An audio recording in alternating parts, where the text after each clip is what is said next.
We see a helicopter flying in the sky as it slows down and gently lands on the roof of an unknown building.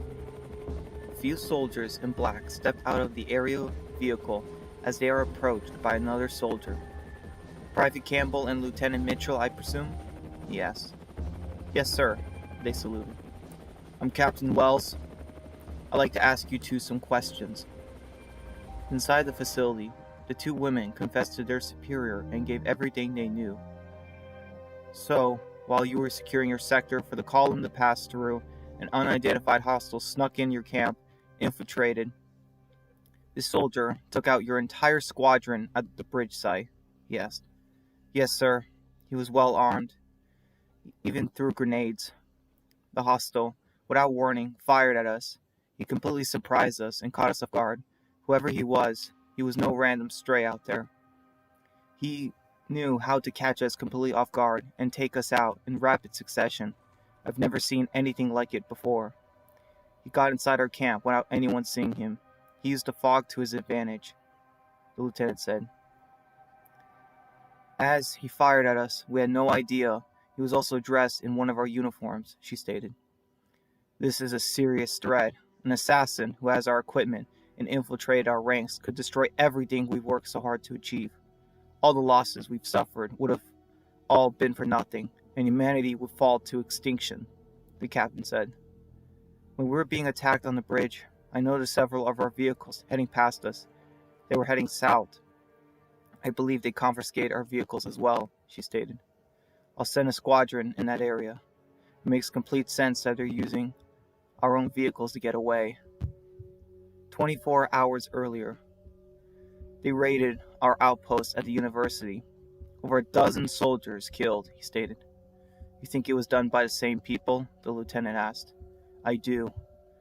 They've already hit 2 of our zones with personnel, and we can't rule out the possibility of this base becoming next," he stated. "Did you see the unidentified hostile? A face? Anything?" he asked. "No, I'm afraid not, sir. He had his visor on, but he was fairly tall, definitely over 6 foot," Rosalind spoke up.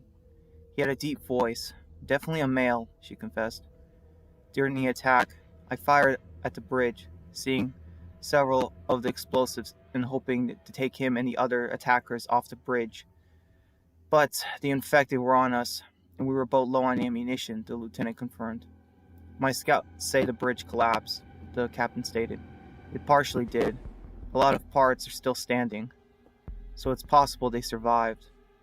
After that, it took me all night to find Private Campbell. I managed to find a few of the hostiles down south. One of them was a young girl, brunette hair, green eyes. She was traveling with a younger adolescent male." The captain took a deep breath. "Are they dead?" he asked. "I'm unsure, sir. I fired at them, but they fell down a cliffside before I was picked up. From what I saw, it was very steep," she stated. "I don't believe I have to remind the two of you of the situation here. If the colonel or general were to hear about our operation being disrupted by a bunch of teenagers, you know what would happen?" he asked. "Yes, sir. We would be dishonorably discharged," she stated. "That's right. There is only one way out of this unit. We are the last light of the world, and I will not allow some brats to destroy everything we've worked so hard for." "If I may, sir, what'll happen now?" Campbell asked. "You two will stay here with me. I'll have Lieutenant Mitchell and some others track down our attackers. We need to finish operations here ASAP and clean up. I've received word from the colonel that they will not be using this sector for the RF. It is far too out in hostile territory for our personnel, which will jeopardize our mission." "Lieutenant Mitchell?" he asked. This got her attention as she stood up. "Yes, sir. I trust you and Private Campbell can lead a team south and eliminate those stragglers that you found and reacquire our vehicles," he asked. "I would be happy to do it, sir," she stated. "Good. You two are dismissed," he stated. As the soldiers left, after they were gone, he pulled out a flask of alcohol and took a sip. "Damn it all," he cursed. He then pulled out a drawer holding the broken phone from the university. In the unknown facility, we see many soldiers walking around in a hallway as one enters another room. Inside the room were people gagged and restrained inside cages.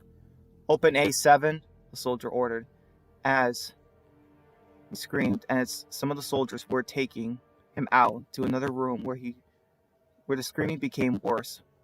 "Packages will be ready to be sent to the RF, Captain," the soldier stated on the walkie. "How soon?" he asked. "Right on schedule, about 17 hours, he said. "Excellent. Lieutenant Wilson, come up to my office. I have a mission for you," he told the soldier. "Until air left it out of here?" he asked. 17 hours, one soldier stated. The sun shines as we see many people around cars park on the grass. They unload supplies and start heading into a large mansion. We see Peter, Sarah, Talia, and her little children, and the remaining takers unpacking. "So what did Sean tell you exactly happened here?" Sarah asked. "He told me that the guy living here drugged them and killed Trey and Victor," he tells his wife. "That's awful. That poor boy.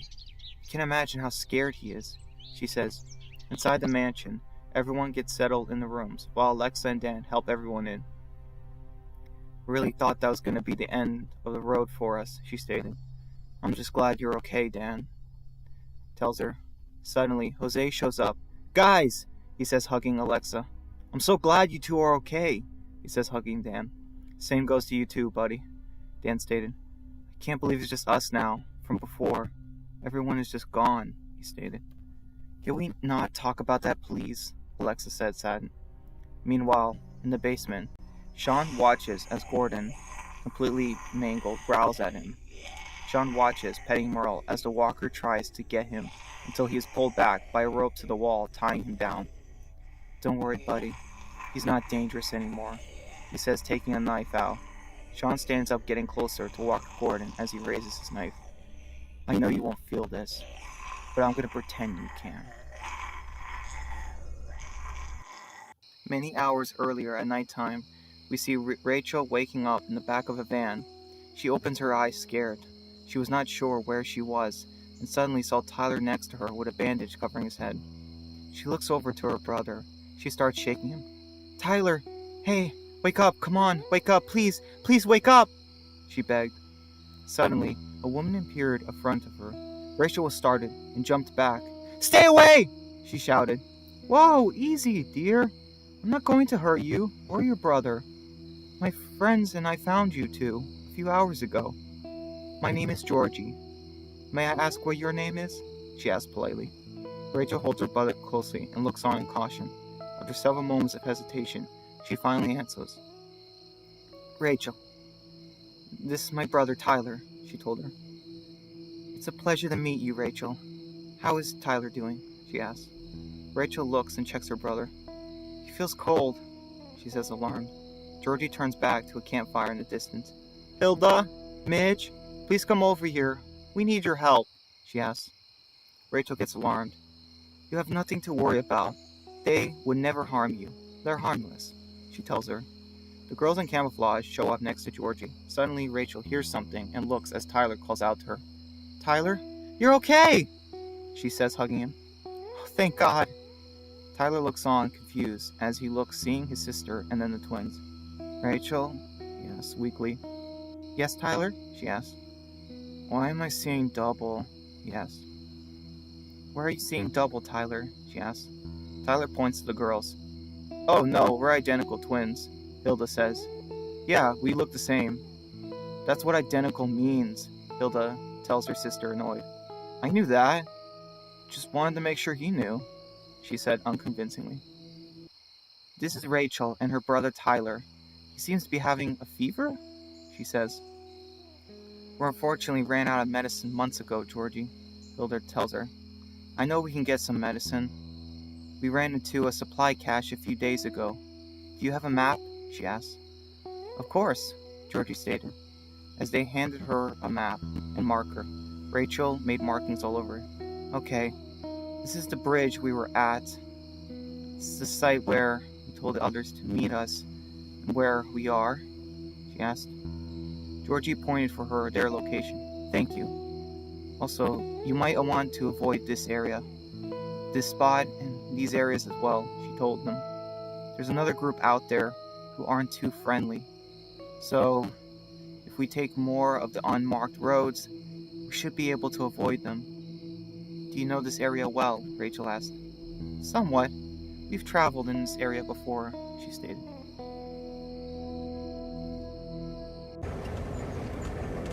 In the woods, we see a CRM vehicle going down the road, and they suddenly slow down and stop, as in the middle of the road was a dozen walkers, all standing and growling, completely wrapped in barbed wire. The soldiers looked around and got on the walkie. Command, we have a situation in Sector 9. Path is currently blocked by a roadblock. After another minute, the walkers kept growling as they slowly exited the vehicle. Remember, sound off, they stated, as they went to disentangle the dead. As they do, one soldier sees a black figure in the woods. Sir, I saw something in the woods, one soldier stated. As they tried to disentangle the dead, the officer cursed. They're tied further up. You three follow me. The rest of you, watch the vehicles. Someone might be trying to steal them, he stated. The CRM soldiers slowly start to go through the woods. Stay alert. I see something in the woods, sir. The soldier follows some footsteps, hearing something. They then see walkers all around them. All the soldiers activate their blades and get ready to stab them. As they do, a dark figure emerges from the ground, leaving a small hole before stabbing a soldier from behind.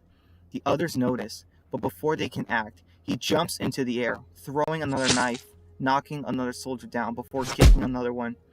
A soldier swings his weapon at him, but he ducks and grabs the weapon. You know, when you activate the blades, you have to let go of the trigger, he says before stabbing the blades right into the soldier, killing him. Benjamin then turned and dodged a knife from the last soldier before grabbing his arm. He then breaks his arm as the soldier screams, before Benjamin shoves his knife under his helmet, killing him. One of the soldiers goes on the radio. Corporal Brown, what's the status? Yes. No response. The officer gets nervous.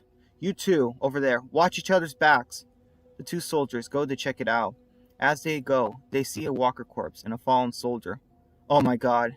The soldier pulls out his radio. Sir, Brown is KIA. I repeat, Brown is KIA. Unidentified hostile in the area. He's armed. I repeat, unidentified hostile. The soldier hears it. Alright, everyone, stay alert. This can be an ambush. Stay sharp and watch out for any hostiles. They then began to hear noises in the trees as the soldiers came running back. Shots fired! Shots fired! We got incoming, sir! How many? The officer asked. At least 40, he stated. We can manage that. The killer is close. Take out the column and find him.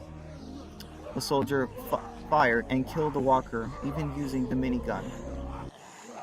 40 dead walkers lay on the ground. Is that all of them? One of them asked. Looks clear. We should report to command. Suddenly, a loud bang was fired as the soldier was shot in the head. He fell back down, dead. Hostile! Hostile! They screamed as Benjamin aimed his gun, again hitting the minigun shooter, injuring him. Benjamin curses as they find his spot and shoot at him at the trees. Benjamin took cover and waited. They stopped shooting as he listened and heard as their magazines dropped to the concrete road as they began to reload. Reloading! One of them said as Benjamin turned back and fired, killing another one, filling them with holes. He looked over and changed his position. Benjamin took them by surprise and killed another soldier as the last one went on his walkie. Command! This is Team Omega! Our convoy was attacked! Requesting assistance! SOS! I repeat! Bang! As blood oozed from his head as Benjamin stood over the soldier's corpse. Team Omega, are you there? We're sending a bird to your position 5 minutes out. Hold on. Team Omega, the radio said as Benjamin took the walkie before turning it off. Benjamin looked over at the truck and saw that it was leaking oil and full of holes. Benjamin signed and pulled out a flare. Sometime later, a helicopter flies overhead looking at the flaming truck. Team Omega found all KIA. Vehicle is FUBAR. Will be landing to investigate and clean up. The radio stated as Benjamin listened on. Benjamin watched from the rooftops of a building. And just where are you two heading off to? And just where are you heading off to? He asked, as he watched the helicopter turning right back around, heading into the east. As it leaves his eyesight, Benjamin makes a mark on a map, circling a geographic spot. Benjamin made multiple lines that all went parallel and crisscross with one another. If you all came from that way, and you were at the university, then the point where those areas would meet would be, he said as he circled a large area of land on the map. If you all came from that way, and you were all at the university, then the point where all those areas would meet would be, he said as he encircled a large area of land on the map. Somewhere in this area, he said as he marked the location with a question mark. As Benjamin went back on the street, he took a can of spray and started spraying. Rachel, Carla, if you read this, I am alive, he wrote as he put the can down and went on his way. Outside the house, Obadiah drives a truck with Jeff inside. He slows down as Jeff exits the car running. Victor! Victor, where are you? He shouted. He ran inside the mansion. Son! Victor, where are you? He shouted again as he saw Talia, her children, and several others. Have you seen my son, Victor? He asked. No, I'm sorry I haven't, she tells him. What about Sean? He asked. I don't know, she stated. He was here, but I don't know where he is now, Talia told him. Outside, Patrick walks to Peter, offering his hand. Are you the leader? He asked. Of my group, more or less. You? I'm Patrick Wright. I'm the leader of this group, he informed him. We found some of your other people, Carla and Jeff, he said. Yeah, I remember them. Are they okay? I haven't seen them yet, Peter asked. They're not here. They went off on their own, back to your community, to find some guys named Benjamin and John, he informed him. That's ironic. If they just waited and stayed with you guys, I could have told them, he stated. Are they dead? Patrick asked. John is dead. Benjamin went off on his own with a few of the others to take another route back to our community. Why didn't you all go together? Patrick asked. We're on the run from another group. We figured if they were still out there, it'd be better if only they found one of us instead of all of us, he stated. Never put all your eggs in one basket. Smart. Why didn't you think we were them? He asked curiously. Because you're not them. You all have some pretty impressive guns, but these people, they're in another league entirely, Peter said nervously. I mean, you might not believe me, but they had their own trucks, Humvees, all black and clean. He pulled out his rifle. They had these, Peter shows Patrick, as he presses a switch and triggers the spiky blades at the end of the gun. That's something you only see in movies, Patrick told him. Yeah, if these people find us, God help us. Look, I just wanted to get right down to it. A girl, Carla, mentioned there were weapons. We've been looking through these coordinates she gave us. We found some of them, he stated. Really? Peter asked. She went off alone? He asked. Patrick corrected him. No, one of my men, Manny, went with her. He's capable, he told Peter, as Peter looked on, kind of nervous. Capable, huh? Inside, Jeff sat down in horror in the basement as Sean stood behind him. I'm sorry, Jeff. The bastard who lived here tricked us, drugged us, killed Victor and Trey before we could stop him, he finished. Jeff looked on and left. Thank you for telling me, Sean, he said, heartbroken. Wait, Jeff, I had a feeling I wouldn't see Victor again. I guess I just didn't know what to do when it finally happened. They're all gone now. I'm the only one left now, he says, leaving Sean in the basement. Outside, Talia sees him and asks what's wrong as Jeff walks away. What's wrong with him? She asks Sean. His son Victor just died. His last son, he says as Talia's horrified. Oh God, I couldn't imagine it. Sean looked to hear, and the kids. I think I remember you. Wasn't Xavier your husband? He asked. Yes, he was. Sean looked at the kids next to her. You know, he killed my father, he stated. And his other son, he was trying to make her feel guilty. Shut up about my dad, Eddie screamed as Talia warned him. Eddie cried as Tina looked on. Kids, come on. I know you probably didn't have any control, but he ruined our lives. He killed my friends.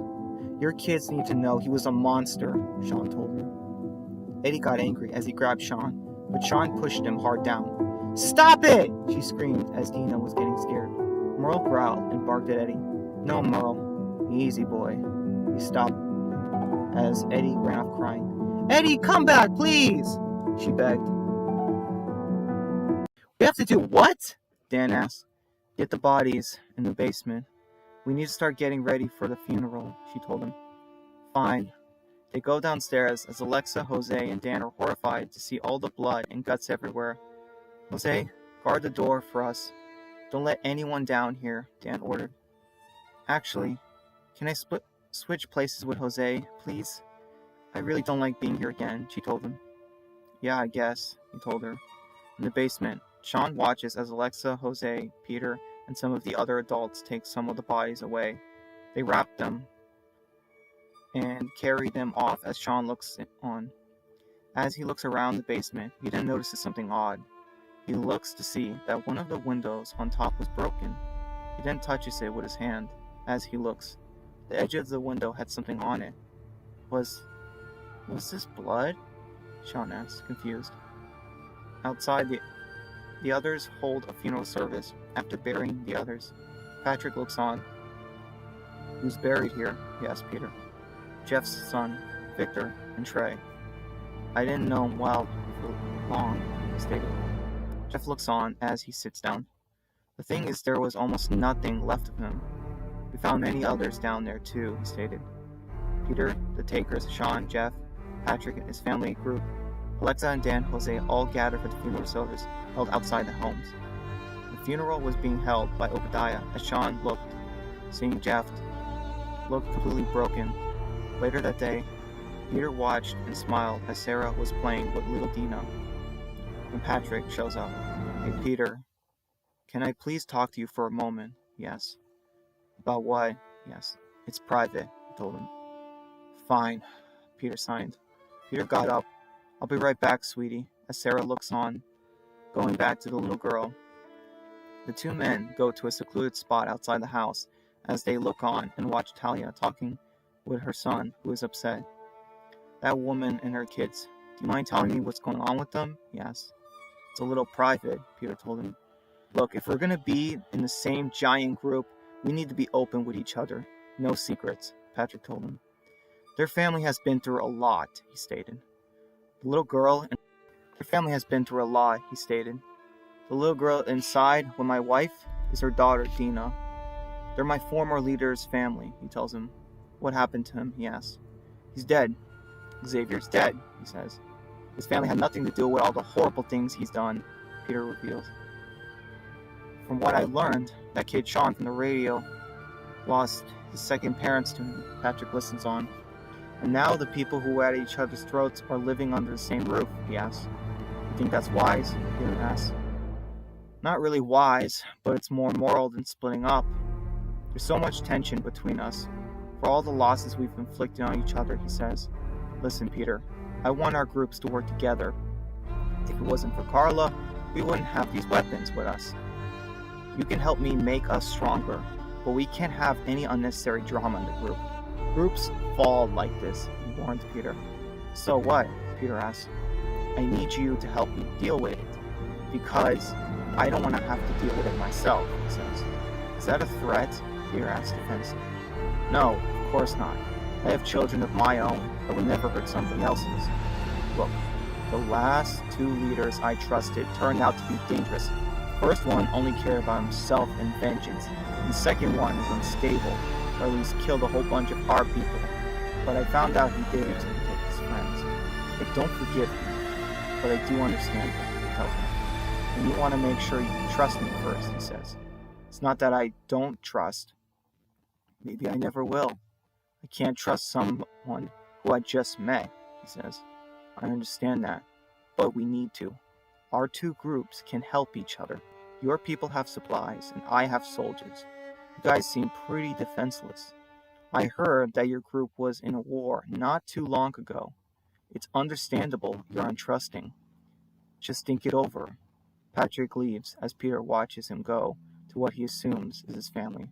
Peter looks on uneasy on what to do and think. Meanwhile, Carla and Manny were driving their truck when Manny noticed her quietness. "So, how are you doing with everything?" he asked. "I'm still not good, if that's what you're wondering," she stated. "I know. I'm sorry. I'm sorry. I know what you mean. I still think about Kaylee," he stated. What exactly happened to her?" she asked. Manny was hesitant to answer her. He got scared. She went with her parents and some others on a supply run and never made it back. A day later, we looked for them, and her father was the only one who survived. The entire party was killed," he stated. "I'm so sorry. Do you know what happened?" she asked. "Yeah, some other group. They helped this group with a herd issue they were having. Some of them were injured. And then I heard that they wanted to know where we lived. Clayton and the others wouldn't tell them," he stated. Clayton was her father and our leader. He was the only survivor out of 20 people, he revealed. "Oh my God," Carla was shocked. "Yeah, they killed every last one of them. Our people were way outgunned. He was on the verge of death by the time we found him. After that, things were never the same. Our group changed forever. So much so, Obadiah, Chris, and I all packed up with his family and left. We never looked back," he stated. As Carla and Manny continued to drive, Manny then slammed on the brakes suddenly. "What are you doing?" Carla shouted as Manny took the car keys out of the ignition. "Shh! Be quiet!" he said, raising his finger. Carla then began to hear something as well, far away and loud. She got out of the truck and looked as Manny chased after her. "Is that a..." she says before Manny shoves her down on the ground. "Get down!" he said as a loud helicopter passed over them.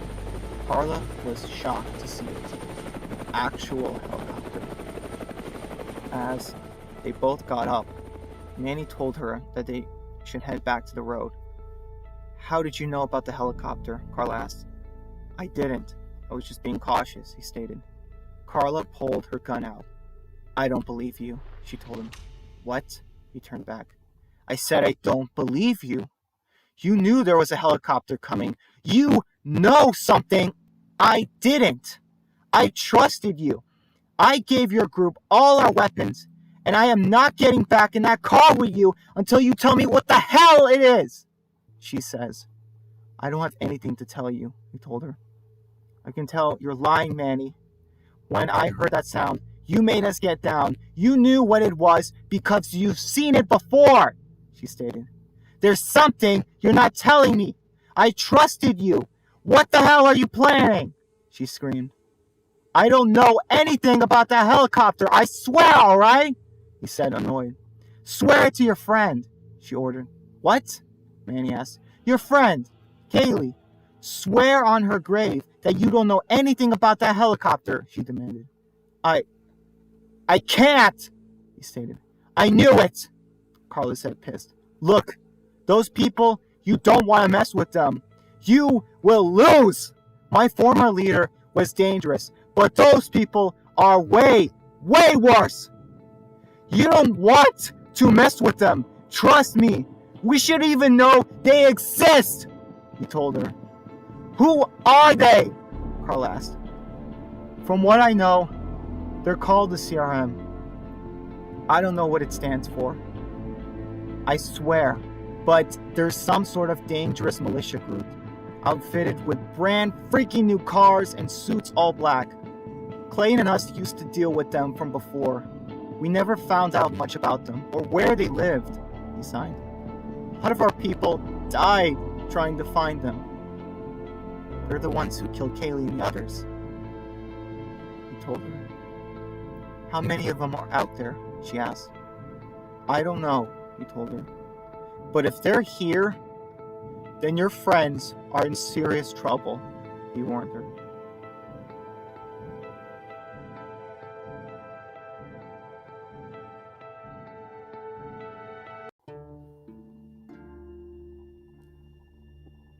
Elsewhere, you have Obadiah, Jessica, and Talia were all getting together as they approached Jeff, who was lying on the ground. "Hi, Jeff. Can you come with us?" he asked. In one of the rooms, we see the adults gather and bring Jeff some food. "We all wanted to let you know that we're here for you, Jeff," Obadiah said, putting the Bible down. "That's right. We're all so sorry for your loss," Talia told him. "Thank you all. But I am fine." "This is not necessary," he stated. "Jeff," Talia comforted him, "I can't help feeling responsible. Xavier was my husband, and he destroyed your home and family. If I had tried more, maybe things would have been different. But you all took me and my children in, and I will never forget that." Obadiah read from the Bible. Revelations 21:4. "He will wipe away every tear from your eyes, and death shall be no more. Neither shall there be mourning, nor crying, nor pain any more, for the former things have passed away," he tells them. "I know it hurts, Jeff, more than anything. I can't imagine the pain you're going through, but I want you to know that it wasn't your fault this happened to your family. When the good Lord took Job's family from him, he didn't curse God and cried out to his friends. We just want to help you mourn for your family in a way that's the least torturous for you," he told them. "I know you don't know us well, but if any words can help you through this difficult time in your life, it's that your family are not suffering anymore in this cruel world. They would still be proud of the man you are." Jeff then heard a voice in his head. "Who are you?" said in a weak tone. I don't know about that. I'm so confused. I'm so lost," he cried. "That's understandable. But God can save you from being lost," Jessica tells him. Suddenly, Dina showed up and interrupted. "Mommy?" she cried out. Talia went to her daughter. "What is it, sweetie?" she asked. "I can't find Eddie," she told her. Okay, well, let's go find him, okay? Hey everyone, I'm so sorry, but I have to take care of this," she told them. "No worries," Jessica said. "We'll be here," Obadiah smiled, as she took the little girl and began to leave, as Jeff looked on. While in the woods, Sean looks and hears something, and looks around as Merle barks. "What is it, boy?" he asks. He then follows Merle and chases after him when he hears a walker. He looks around and sees the walker. "Careful, Dylan!" a boy shouted. Sean saw a boy stab the walker. He struggled. "Nice job," he compliments him. "What are you doing?" Sean asked. "Oh, hey, John, right?" he asked. "Sean," he replied. "Cool dog," he said. Thanks. His name is Merle," Sean told the older boys. "Funny name for a dog, don't you think?" one asked. "I had my reasons." "So what are you two doing out here? I mean, aren't you scared?" he asked. The boys scoffed. "No way. This is pretty much the only fun we can ever have." "Fun?" Sean asked. "Yeah, we're going 3-1 right now. Whoever can kill the most infected while needing assistance wins," Jordan told him. "Aren't you worried your parents might find out?" he asked. "Not really." "You won't tell them, will you?" he asked. Sean then sees another walker coming towards as Merle growls. Sean moves forward with his knife. "I won't tell," he says, kicking it in the knee before raising his knife and stabbing it in the eye with perfect precision. "If you let me join you," he tells him. "Boy, nice kill." "Yeah, you killed that deadhead like a pro," he complimented Sean. "Well, I had a great teacher," Sean stated.